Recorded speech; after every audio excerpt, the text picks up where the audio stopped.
दादा रे दादा खुश भइले पवन सिंह आई कि हमसे मिले के।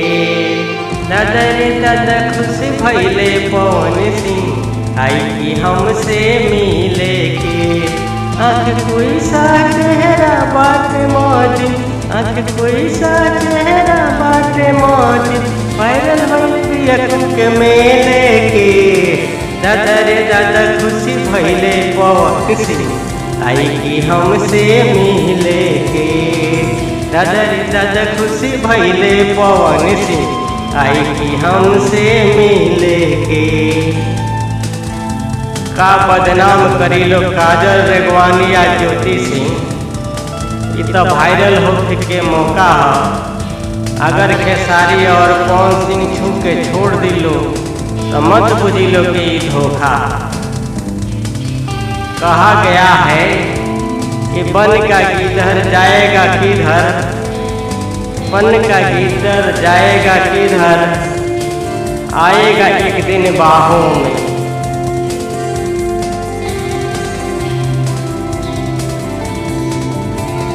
दादा रे दादा खुशी भइले पवन सिंह आई कि हमसे मिले के।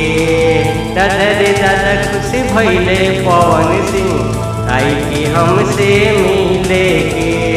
आँख बटनी चेहरा बाट मौज, आँख बटनी चेहरा बाट मिल, भार भइल बिया के मेले के। दादा रे दादा खुशी भइले पवन सिंह आई कि हमसे मिले के। दादा रे दादा खुशी भइले पवन सिंह आई कि हमसे मिले के। दादा रे दादा खुशी भइले पवन सिंह आई कि हमसे मिले के।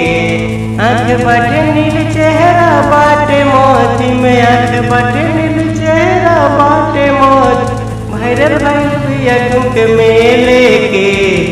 दादा रे दादा खुशी भइले पवन सिंह आई कि हमसे मिले के। देखते रहिए BMB म्यूजिक।